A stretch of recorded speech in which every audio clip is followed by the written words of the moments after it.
There was once in college, I think it was my third year of college, when uh, it was a big semester for me, and the finals at the end of that semester were very important ones. I had a couple of, since I was a voice major and someone who was studying music, I had juries, they called them, and that was when you'd go and stand in front of the faculty and you'd sing a couple of songs. And this particular one, we had to sing three songs instead of two, partly as a kind of a rite of passage, a way to say, okay, now you're ready to go into your second level of studies and do your senior recital within a year or two. I also had another one that was to do with piano and doing proficiency for that, and that was something that always scared me because it didn't seem like never seemed like my eyes and my hands could work together well to read the music. And so I remember I had both of those tests in one day, and the first one was the piano one, and that did not go well. And then that kind of translated over into the voice one, which also did not go well, which wasn't really something I was worried about as much, but it was just because of the first one going so poorly, and I kind of lost my piece of the day. I lost that, and I couldn't even sing. I could barely sing anymore. And I think we've all had moments in our lives where we just feel like everything is spiraling in downward motion, where we feel like we've totally failed, perhaps, or something just seems totally desperate now. And I think sometimes as disciples of Jesus, we can feel this way, or people who are called to evangelize, we can feel that way.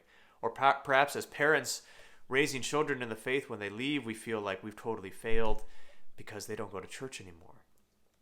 But I think the disciples in the Acts of the Apostles give us a great example of what it looks like to continue on in our faith, to continue on and persevere in spite of challenges and difficulties and being rejected. So that's especially true for St. Paul, who it says that he was in Iconium and they gathered people together against him and they stoned him and threw him out of the city, leaving him for dead. They thought he was dead. But the disciples gather around Paul, and then he's not dead. He gets back up. He goes to another city, but then he comes back and he strengthens the hearts of the believers there. And he continues on exhorting people, telling the good news of what God is doing throughout the world, throughout that land.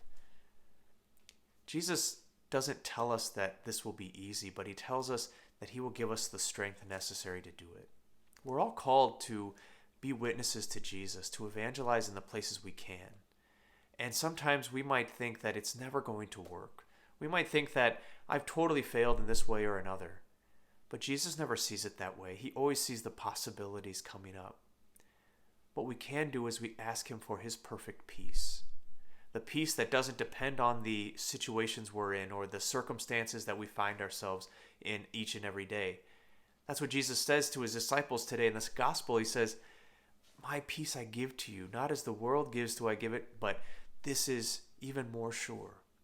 That peace that comes from knowing that Jesus has won the victory. That after everything is over and said and done, it's Jesus who's won. So we always put our trust in him. So go forth today being confident in your calling. Being confident that Jesus has chosen you for this moment, for this day, for this situation. And that you can do it. And if it feels like you failed, so what? You've got the next day. Be confident that his peace will help you, will ground you, and that will be what keeps you going day after day.